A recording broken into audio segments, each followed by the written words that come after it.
A warm welcome into Sit Still Look Pretty. How are you doing, Miss Priya? I have to say I'm doing exceptionally well. I was doing exceptionally well till I went to the restroom and saw that it was time of the month. It's a little bit TMI, but God bless just being honest. anyone that is on their period right now as they're listening to the podcast. We feel your pain, we feel you. What a great segue into the topic of the month, don't you think? That's true, because the topic of the month is harmonizing wellness, mind, body, and soul. And I really feel like this is such a perfect month to talk about mind, body, and soul, and harmonizing wellness as a whole, because I know that towards December, everyone is excited to make New Year resolutions. And then when you reach January, everybody is like, okay, let me get my resolutions like flowing.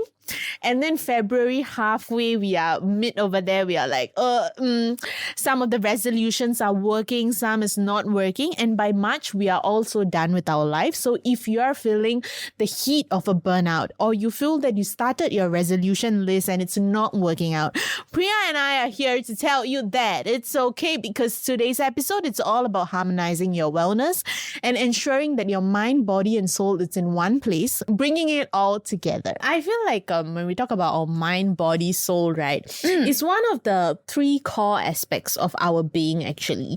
And I feel like when these three aspects in your body, when it's not right, everything else is going to crumble. And I also feel that whenever we talk about wellness, taking care of your mind, body, and soul, most of the time people actually brush it off because it comes to the concept of like, excuse me, do you know how busy I am? Yeah. Do I look like I have the luxury of time to be taking care of my mind, body, and soul?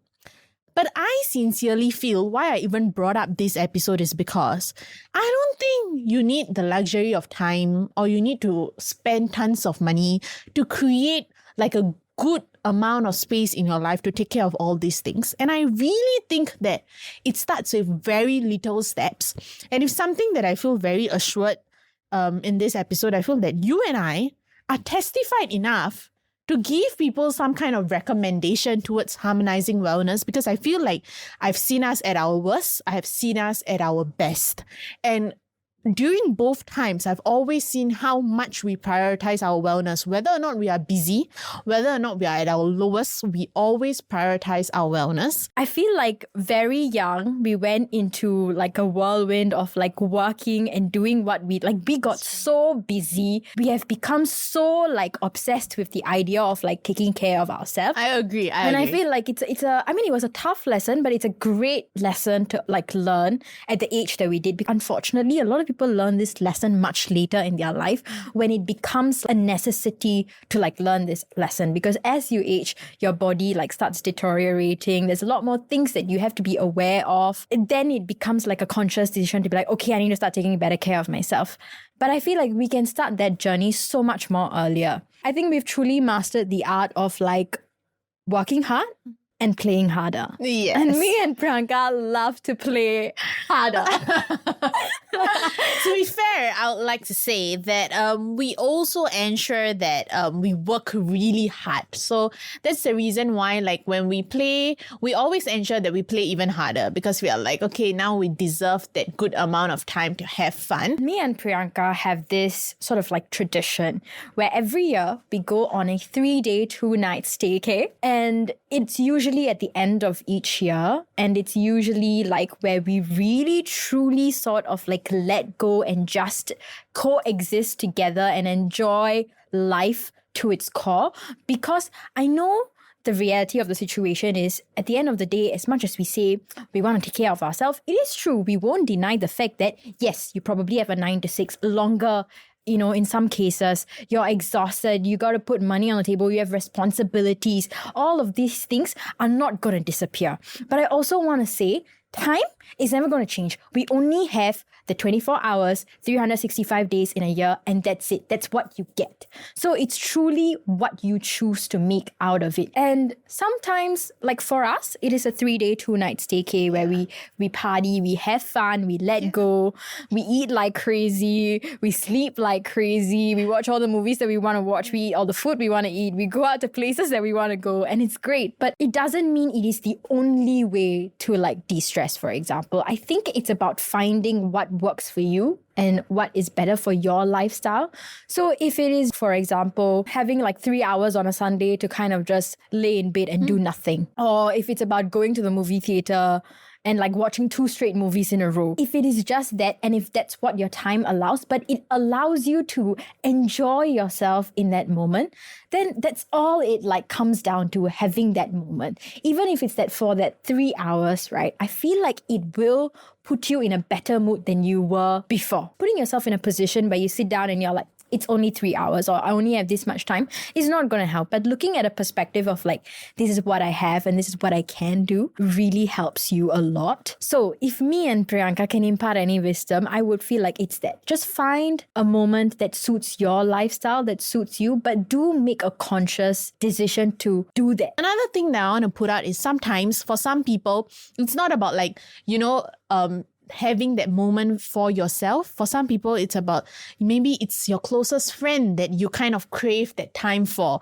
or it's somebody, or it's your partner that you want to spend a little bit more time for. And I feel like these kind of things is so fun to like incorporate in, and you wouldn't realize how much it impacts your mind, body, and soul. Like for me till today, I always tell myself that like, okay, when I'm too overwhelmed, right, or I cannot function, and I think Priya knows this best, I don't call 1-800-HELP. I call 1-800 Miss Priya. I'm like, hello, today. Like, at the end of the day, is Priya giving me any solution? No.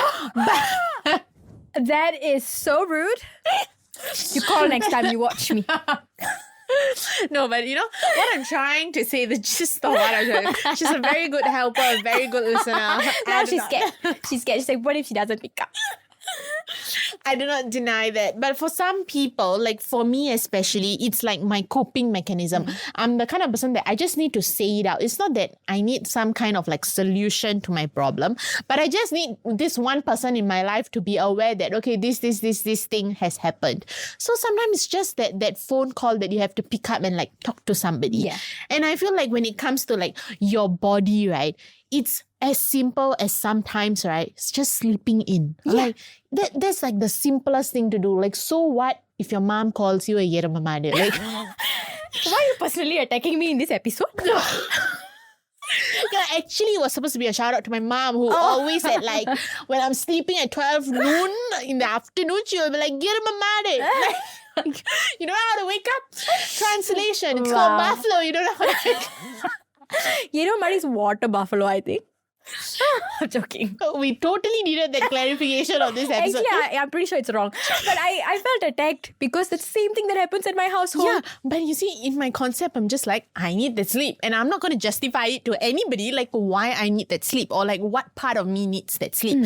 So I'm just trying to say that all these things that we are incorporating in, it doesn't need to be like an out-of-world kind of an experience. Like something that I'm still trying to get better at. And I will keep trying until I master this routine, whereby taking care of my soul, for me, it's always in the form of journaling things down. Until today, I always feel that it's like a love-hate kind of a relationship, because when I write, I feel like I get too emotional. But when I don't write, I feel like I'm bottled up to the maximum. So it's like trying to strike a balance between like, so when do I make this like a time for me to write, and when do I not write? Like it's still a struggle. But what I'm trying to say is, at the end of the day, it's about recognizing the importance to allocate that period of time to do all these things. And I just want to say that what always stands at the cream of the top for me is our annual staycation that always makes me so excited, because I feel like Priya and I, we also work together as much as we share a friendship, like a beautiful friendship together. So I don't know whether you remember this or not, but do you realize that in every staycation, we will always talk about joint goals for like the next year? Like, what do we want to achieve together for, like, I know before Sit Still Look Pretty existed, it was like our joint like work goals that we want to achieve. So I always found it as a very beautiful time to like keep ourselves in check. As much as we are having fun and all this thing, I feel like you and I also allocate time to like ensure we sit down and iron out like what went wrong this year, what went right this year, Those kind of conversation has brought out the worst in us sometimes, whereby I and Priya have like a huge meltdown and we go that, oh shit, like I think I screwed up this particular thing. But it has immensely helped us to like get back in track. So Yeah. I understand that sometimes you have this person, sometimes a You lot of don't. us, we don't have Yeah. this person. But it's about finding what exactly works for you. And I really feel like this episode is all about emphasizing that it's truly in the tiniest things that you can actually find that you can harmonize your wellness. And can I just say, just to conclude this as well, Yeah. if you are, like how Priyanka started this episode, you know, if you are finding yourself at a point where you're like, your resolutions are like not working out or like things are not going well, I feel like it's okay. Like take like a breather. It's very, for some reason, we are always like so hard on ourselves for like the first few months of the year because it's like a new year, new you. You got to like, you know, be the best version.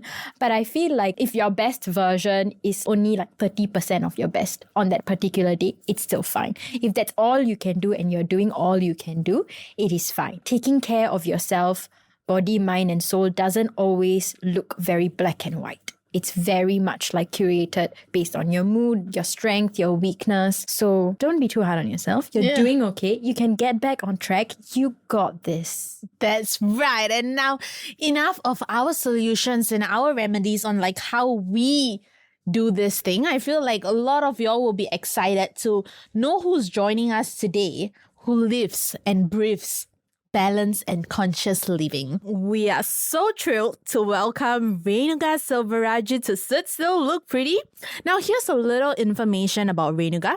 Renuka is a passionate advocate for conscious living and holistic health with an inspiring journey rooted in yoga and wellness. She co-founded her wellness brand Music Love Yoga in 2013 and established a yoga studio in Singapore since 2016. As the co-founder of Music Love Yoga and the owner of a thriving yoga studio, Renuka has spent over a decade empowering individuals of all ages to embrace the transformative power of yoga and natural healing. From prenatal and kids yoga to corporate wellness retreats and nutrition coaching, Renuka has curated practices that truly meet people where they are, proving that yoga and wellness are for everyone. Her work has touched countless lives, and we are so excited today to dive into her wisdom on harmonizing the mind, body, and soul. Welcome to the studio, Renuka. Welcome. Hi, thank you so much for having me here. It's a pleasure. Shall we jump right in, Renuka? Let's go ahead. You've mentioned experiencing the healing powers of yoga personally. Could you tell us more about how yoga has transformed your life? My mom brought me to my first yoga class because I used to have very sweaty palms. So sweaty palms, sweaty feet. So, you know, in primary school, they make you like hold hands with your partner and stuff like that. Or like even when writing exams was an issue because the ink would smudge. Yes. So that's the reason why I started yoga. So eventually when I was in my late 20s, I found out that all this was linked to a health, like a gut issue. So all these years, I feel that though yoga didn't really help me find the root cause, because that was like a much deeper issue that was linked to food, yoga helped to really manage all those symptoms and it kept me in check. Yoga has really been there as like a tool to keep me grounded, keep me sane. Yeah, so I feel that it's a lifestyle. Yes. So it started off almost as like a, was it like a coping mechanism or was it like a place of comfort for you? I think it was more of like managing, like I mentioned, like discomforts, pain, and things like that. And I think only after I figured out what's the deeper issues, I found that it helped with managing the mind as well. Because there'll be like states of like severe sadness or like very low energy, lethargy. So I used to blame myself, like, why can't I? Like I had friends in school who could just stay awake the whole night studying. But I could just never like focus for more than probably half an hour or 1 hour. Like I'll feel very fuzzy in the mind or like a mind block or just fatigue. So I think yoga really helped with that. Yes, to manage that actually. Can I ask, this might seem like a silly question, but you know, whenever I see yoga represented on media, it's always like 7 in the morning, like with the sunrise. and then you do yoga. Was it like that? Is it like in the movies, or was it like, It's very funny you asked me this, because this was like maybe at least 8 years ago. Yeah. My sister asked me this once because she used to like wake up early in the morning. She would go to work, she'd go to office, so I'll still be sleeping. So she'd be like, can you wake up? Your students would think, my yoga teacher wakes up at like 5 a.m. She drinks like green tea, does yoga, and then you're like sleeping at like 7 a.m. And so no.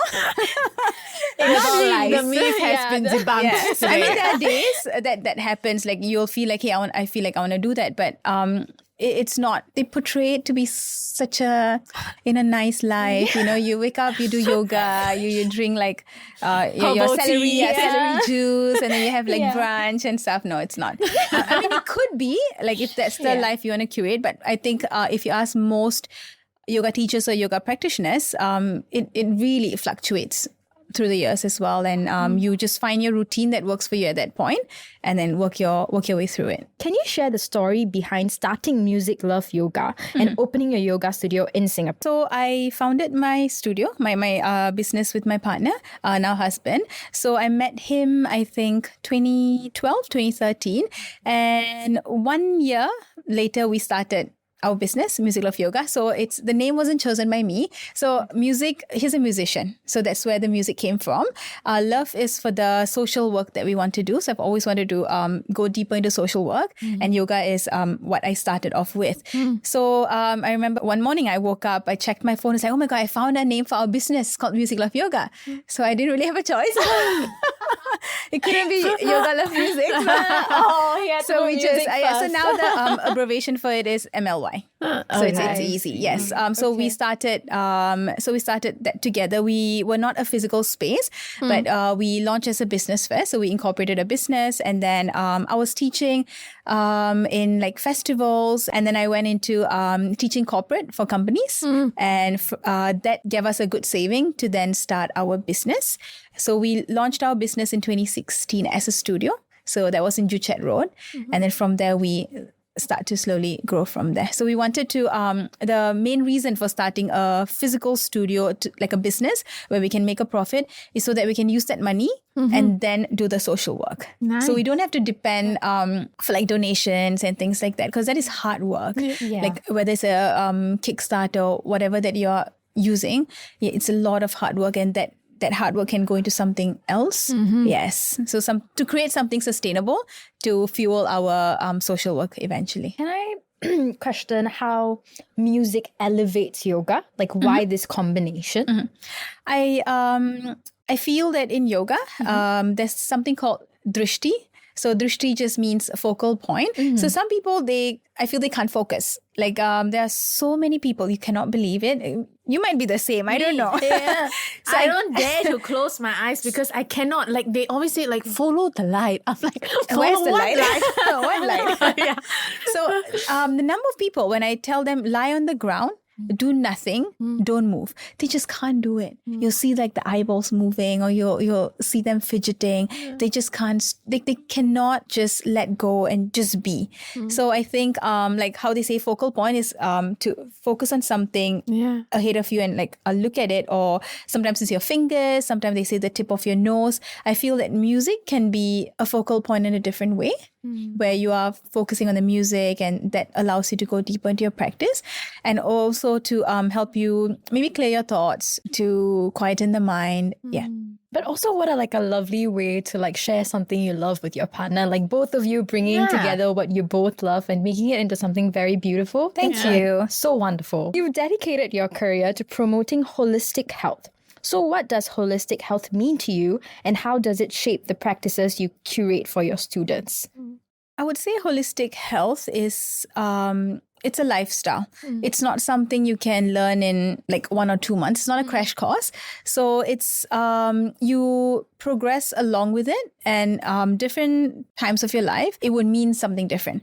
So for us, when clients come and students come, we make sure that I always tell them, you shouldn't feel like only when you're in the studio, you can do yoga. It should be, we should be imparting knowledge to them, something that they can bring along with them lifelong. Yeah. So it's more of enabling them, also giving them the tools and giving them the confidence to know that they know what to do. Yes. And not to be like, hey, let me just 3 times a week, let me go be holistic.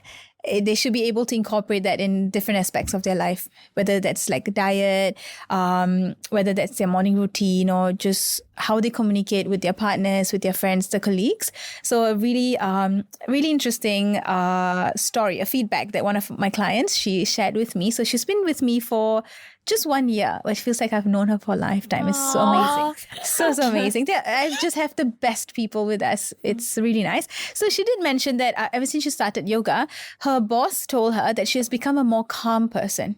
Yes, and she didn't realize that. And the boss actually noticed, her boss noticed it and told her that.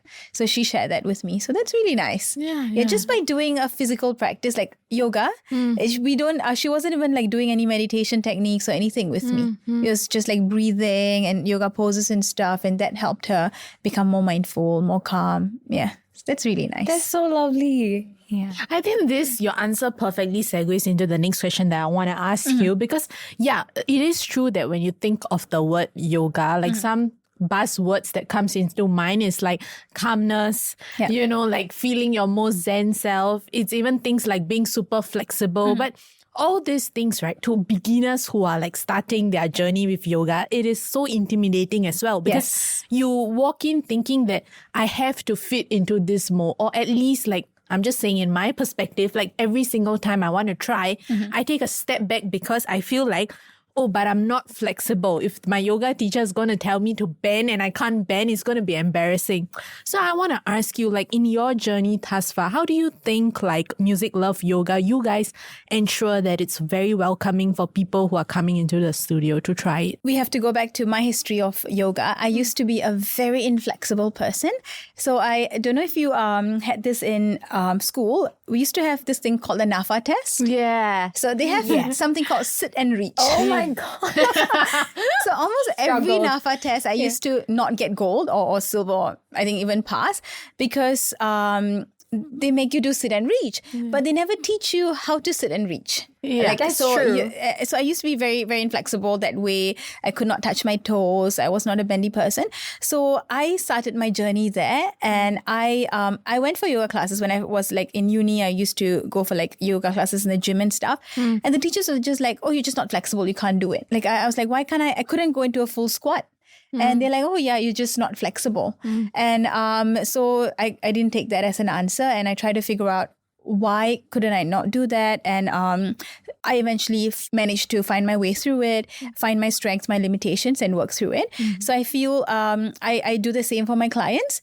I think very importantly, as a beginner or for anyone, they have to find out what their body type is. So whenever someone comes in, I'm like, do you know if you have like long legs, short torso, or short legs, long torso? So if you have like, for example, long legs and short torso, you're going to find it really hard to go into a squat. Whereas someone with like long torso, short legs, they'll be able to go very comfortably into a squat.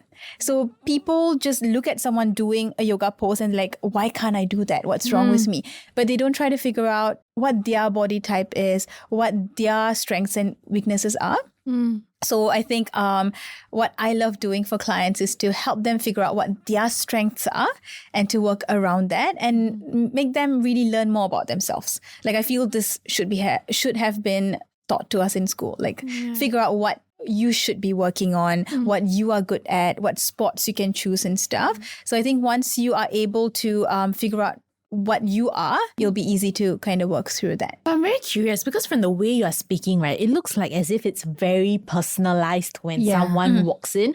So that brings me to the next question of like, does this mean that it's not a group class that happens, or like do you guys like zoom into like individuals need and like cater the class that way? So I have just a couple of weeks ago, one of our client, this gentleman, he told me, Renuka, it feels like you are teaching 5 different classes in one class. So that was a very nice compliment, actually. Yeah. So to be able to, I think our strength is that we know our clients so well. And our clients are people who have been with us for like, they stick with us for 5-6 years. Wow. So we really know them. We see them go through their journeys. I have had moms who have had like 2 kids already.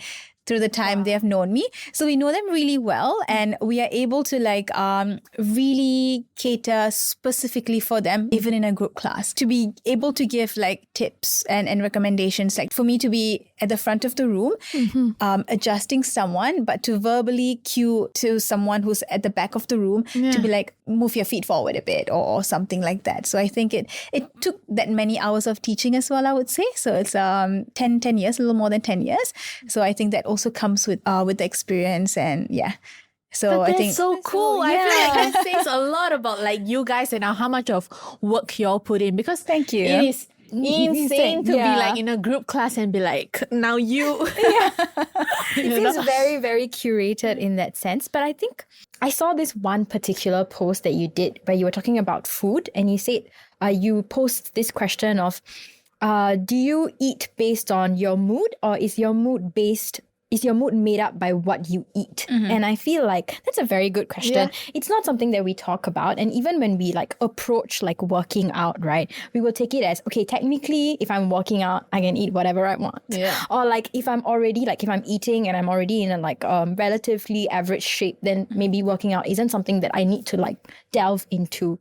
So when we are looking at holistic like health, how important do you think it is to kind of introduce health into every aspect of your life, and it's not just solely about working out for that 3 hours maybe? What you say is it's really true actually, that you have to incorporate holistic health into every aspect of your life. You can't be like I've seen people who are like, oh, let me work out 5 times a week so that I can eat everything I want to eat. So that really it then cancels out. Like it really doesn't make sense, does it? So I feel it needs to be like every single detail of your life. Try to be as mindful as you can. So like I mentioned, like in your relationships, with food, with your work and everything, like how you move, you need to have a very particular purpose. So I think if there's no purpose, you would be all over the place. So knowing what exactly you want, I think that's the most important thing. Yeah. So it helps you to really zoom into what you need to do. And there'll be a reminder every single day. You would, before you do something, you'll be like, hey, is this going to help me get one step closer to that goal? And but also not being too strict, not like, oh, I can't eat chocolates, or I can't eat that extra calorie, or I can't say a word I shouldn't be saying. So I mean, if I get angry as well, and I'm like, especially with the people you love the most. And I feel it's okay to let loose once in a while, but to know how to recover fast. So I feel it's like if you start to go down that road of maybe not eating healthy, being able to pick up and to restart. So I think as you become more mindful, that buffer time you have in between like not being good and getting better, it gets shorter and shorter. Yeah, so it might just become from like 1 week, it might become like a day instead. Yes, so I think it's the conscious effort that you take towards getting closer to that purpose that you have. Now, what you just said, right? Would you label this as something called conscious living? Like this can be parked under that word, because I know that word is always like a huge word that is always used by people. Oh, be conscious about like the things that you want to do. And I agree with you a lot, because I've seen this happen in my own life before, in the sense of I've been someone who I always used to get so frustrated, like why do I start something and then I'm not able to continue? But then I realized that when you start living very consciously, like what you said, there are times whereby I fall back into the trap of, oh, now I'm eating 1 bar of chocolate, like, you know, craving for it every night. But I realized the process to like go back to like not eating it or reducing down gets shorter and shorter when you train yourself to be very conscious about it. But I want to ask you this very important question, and I feel like it's very apt for people in today's day and age, whereby we are so busy. You know, we are all juggling so many things. And to have this kind of like a conscious living kind of a lifestyle, right? If there's any tips or tricks that you can give to people, what would that be? The beginning of this year, I was very lucky to work with a coach. So she was a strength coach actually, and she told me this one sentence that just made me. I made so many changes in my life. She told me that, Renuka, you have control of your life. You have control of your time. For me, especially running my own business, so I can schedule in whatever I want to schedule in. If I don't want to work 12 to 1. I can make time for myself. And I think that is for everyone, actually. We can sleep 1 hour earlier, or we can take that 15 minutes in a day to just sit in a quiet space. I feel that we need to remember we have control of our lives, and we can choose to say no to things. We can set boundaries. I think setting that boundary is really important, to be like, no, 12 to 1 is my lunchtime. So I'm not going to skip lunch. I'm going to have my lunch, and no matter what happens, I'm not going to be disturbed. And if, like, for example, if you don't drink alcohol, going out with your friends, it's still fine. You still want to enjoy, but to be like, no, I don't have to drink.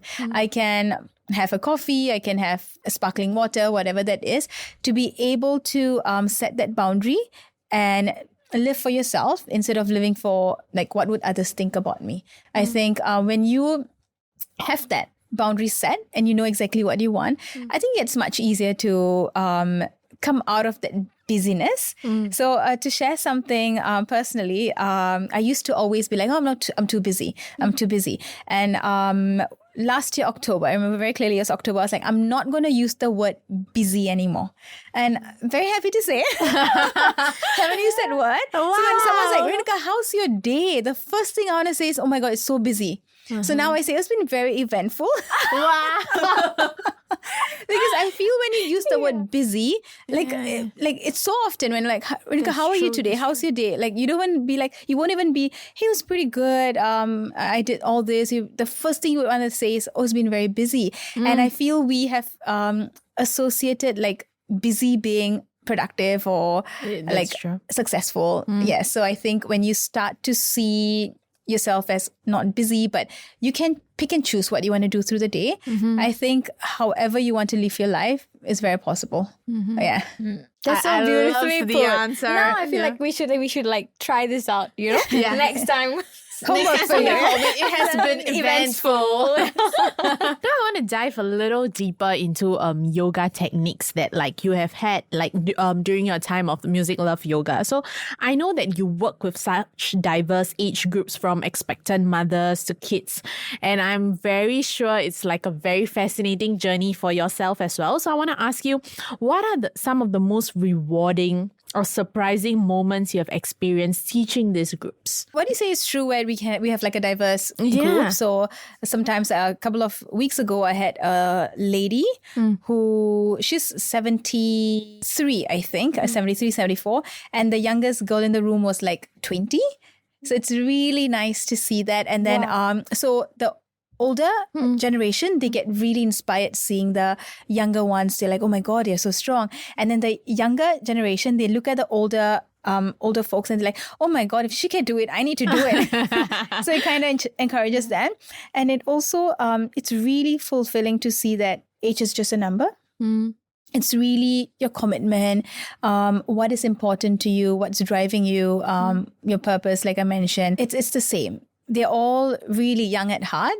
It is just the body that's aging. And I don't know if you would believe me or not, but my fittest people are those 40 years and up. Wow. Yeah. Okay. Yes. I see. It's really, really interesting. So I feel that as people grow older, they get more matured and they know that they can't take their bodies for granted. Like you can't, I have a lot of people telling me, oh, I can't just drink alcohol the whole night and next morning just wake up and go to work anymore. Like I need to be conscious. I need to sleep early. I need to eat well. And yeah, so they start taking care of themselves much better. Yes, so that's something really, really inspiring. So that keeps me going because I lose motivation sometime as well. Just like everyone. I'm really lucky to be surrounded by a community of the most amazing people. So I think it's like a two-way thing actually. They inspire me and then they say that I inspire them as well. So it's really nice. That's so lovely. Yeah, that's true. I feel like even we have met up with like people recently who are of a certain like older age group, and like we see them making like conscious like health decisions when they didn't used to before. Because that's very true. As you grow older, you start to realize, okay, your body's starting to slow down as well, and it's very important to protect what you have. Agreed. Time to start making some conscious decisions, Priyanka. Okay. Now, for the final question, as a co-founder of your business, I want to ask you, what is something that is exciting that is coming up for Music Love Yoga? It can be something exciting that's coming up or something you want to set in motion. Like, is there anything that people can look forward to or things like that? Yes, for sure. Ooh, exclusive. Yes, we will be running our first ever overseas retreat. That's Oh so my cool. God. Yeah, so a retreat that we would incorporate yoga, strength, mindfulness. We will be doing that in March. Wow. Yes. Okay. So That is that's very something to- exciting. Yes. I know for a fact that this episode will inspire people who are looking to cultivate their wellness. So thank you so much for joining you. us. Thank you for Yeah, we having had such a me. lovely time. I really enjoyed myself too. Thank you. I always hate this part. I know we talk about it every single episode. It's the same like ringtone that rings every single time, like a broken record. But can I just say I truly love what we do and I miss it so much every time it ends.